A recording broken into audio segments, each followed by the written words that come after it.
The topic of my khutbah today is about the science and the art of giving.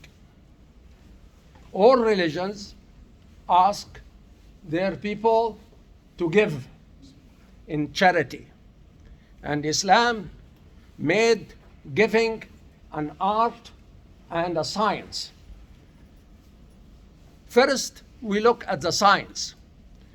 The science has two parts. One is easy to understand, which is giving. When I give to somebody who is in need, this means that I'm helping that person. Collectively, I'm helping the society. This is understood. But it's not easy to understand is I'm helping myself. How I can help myself? By giving. This is what Allah subhanahu wa ta'ala said in the Quran, that giving to zakihim, in order to purify their heart, their soul. So it's a benefit, although it is very difficult to understand. Benefit where? Benefit in this life and benefit in the hereafter. Benefit in this life and benefit in the hereafter. And this is where the difficulty comes in. So what you give? You give money if you can. You give time if you can. You give knowledge if you can. You give health if you can. And the receiving person is in need. Need in what? Need, yes, in money, in kind, in support, in a good word. When the Prophet sallallahu alaihi wasallam tried to engrave the culture of giving in the people of Arabia. So the people who are poor don't have the money. They told the Prophet sallallahu alaihi wasallam, it is not fair. The people who are rich and give, they get a reward. But we cannot give and be in the same category as them. So the Prophet smiled. And he said the famous hadith, الابتسامة في وجه أخيك صدقة.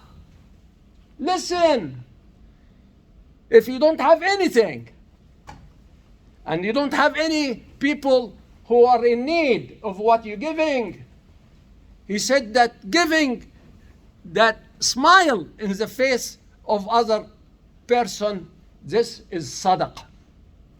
A good word, a praise for a good deed is sadaqah. It's a charity. It's a charity. There is a famous hadith of Prophet sallallahu alaihi wasallam to put giving in the context of human psyche. I just finished a book on AI and RI. RI is real intelligence. And I put a chapter on aging and how you can extend the health of your brain and psyche and mind and memory for 100 years or more. And this is evidence-based proofs. Nothing to do with Islam and their teaching. One of the main things you do is to give. And this contributes to the health of your brain and mind and memory. Imagine. So this is a proof that we are pre-programmed from day one to give. And this will benefit me as a giver, not only the person I give. The hadith of the Prophet sallallahu alaihi wasallam, I will read it first and then translate it. يقول ابن آدم مالي مالي وليس من ماله إلا ثلاث: ما أكل فأفنى، ولبس فأبلى، وما تصدق فأقنى، وما عدا ذلك فهو تاركه للناس. Translation: humans, they said, my money, my car, my house, etc., etc. Natural. It's a natural thing. And this is how we survive throughout thousands and thousands and thousands of ages of humanity.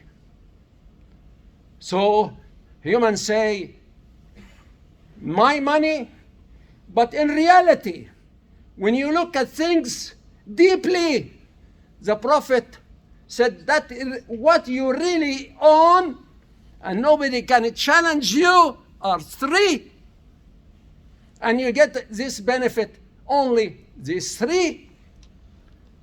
The first one is the food you eat and consume and turn into cells. Nobody can take it from you. This is yours. So this means that the food I have in the fridge is not mine. In reality, yes, I bought it, I put it in the fridge so I can consume it tomorrow. But really what I own now is the food I ate before I came here and already turned into cells. Imagine. The second one. The second one is what you wear and wear and tear, like we say in English. So this shirt, yes, it's mine. I paid for it, but I don't own it. After I die, my estate will say, oh, this shirt we don't need. Give it, sell it, etc. So what I own from this shirt is what I wear and tear. And the third one, وَمَا تَصَدَّقَ فَأَقْنَى. That's I give away. This is what I own, because this is investment in the best for me in this life and the hereafter. And beyond these three, you're just leaving it to the people behind you. When you die, finish, خلاص, over. There is a story. A poor man knocked on the door of a household. The lady of the household saw him as a very poor man. So she went inside. She counted her eggs. She gave him 10 eggs. Her husband said, who was at the door? Who said it's a poor man? I went to the kitchen. I counted the eggs we have. I gave him 10 and kept 2 for us.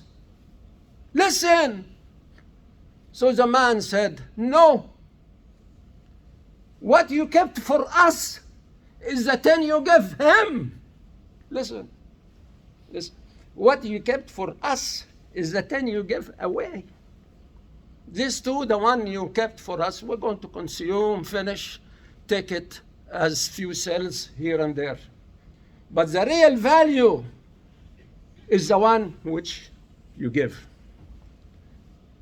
So we ask Allah subhanahu wa ta'ala to open our heart and our mind to the zakah, which is a part of the pillar of Islam, which is 2% of your accumulated wealth for 12 months, and the sadaqah. Ameen, ameen, ameen.